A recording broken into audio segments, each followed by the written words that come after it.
Bonjour Étienne Arnaud, est-ce que vous pouvez vous présenter votre entreprise s'il vous plaît? Oui, bonjour Pascal, Étienne Arnaud d'Opf, maison d'Opf au Moulin, la 13e génération de père en fils installée à Rigvire depuis 1574. Nous avons 70 hectares de vignobles et nous achetons aussi auprès d'apporteurs environ 130 hectares.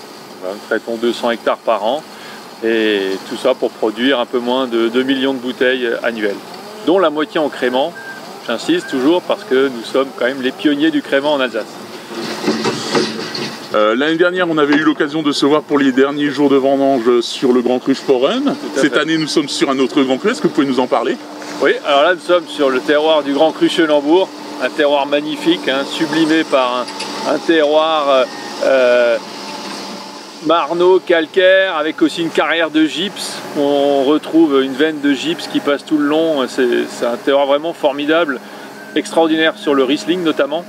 Et justement aujourd'hui, 12 décembre 2018, nous vendangeons la dernière petite parcelle de vieilles vignes en Riesling et j'avoue que les raisins sont magnifiques, même si on a eu beaucoup de mal à obtenir du botrytis cette année.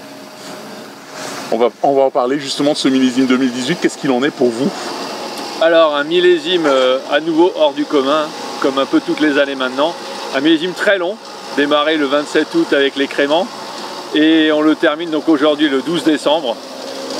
On a rarement vécu des vendanges aussi longues, mais avec un état sanitaire extraordinaire, des maturités très sympathiques, des petits soucis au départ sur les Riesling et les Gewürz. On a eu peur au niveau des maturités, hein, parce qu'on a quand même traversé une très grande sécheresse pendant l'été. Mais à force d'attendre, ça a été récompensé. Et là justement cette dernière parcelle, c'est vrai, on l'a attendu parce qu'on voulait un développement de botrytis qui tardait à venir. On avait presque des raisins, je dirais, trop sains. Alors, le viticulteur se plaint toujours, hein, c'est pourri, c'est sain. Mais là, cette année, on a vraiment une vendange extraordinaire. En qualité, en quantité, de très beaux équilibres, notamment en cave.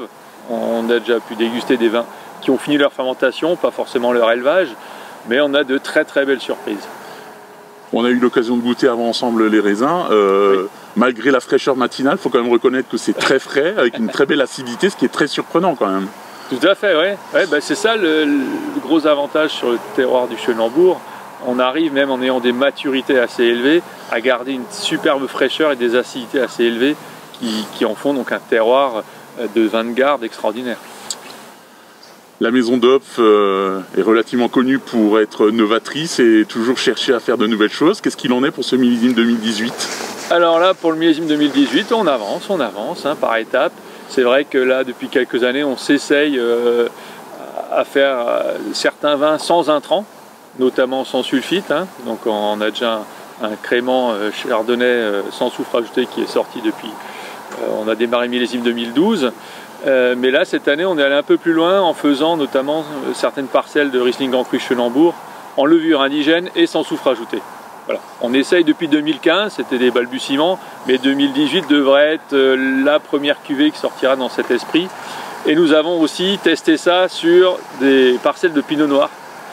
Et le résultat en cave, pour l'instant, est très très intéressant. Résultat, je pense, courant d'année 2019.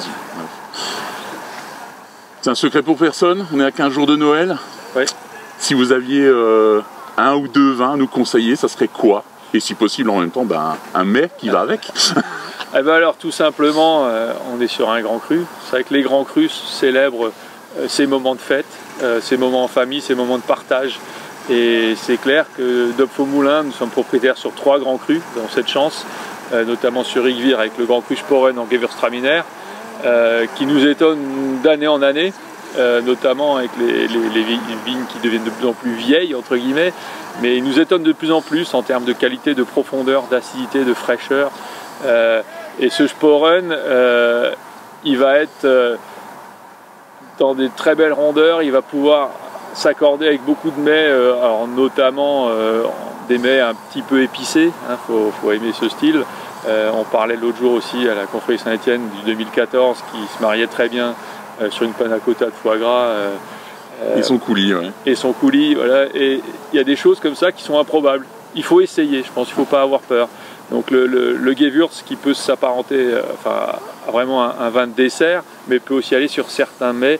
Dès qu'il y a des épices ou un côté foie gras, etc., on a des accords qui sont très très bien. Et bien sûr, à côté, en Gewürz, toujours le Brandt, à Turkheim, Gewürz Grand Cru Brandt, où là, on est plutôt sur le côté, l'élégance du Gewürztraminer, dans la finesse, le côté plutôt floral, avec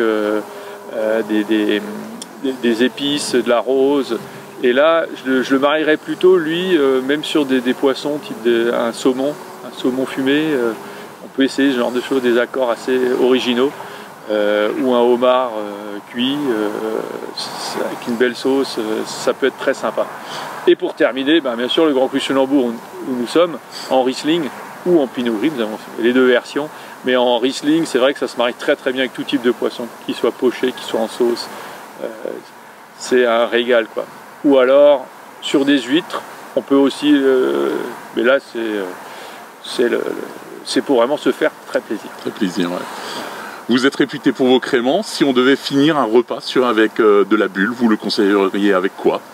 Alors, pour terminer un repas sur les bulles, moi j'irais tout simplement sur une cuvée Julien, sur notre crément classique, qui est sur la fraîcheur, qui permet justement de finir sur une note aérienne et de rafraîchir le palais après un bon repas. Voilà.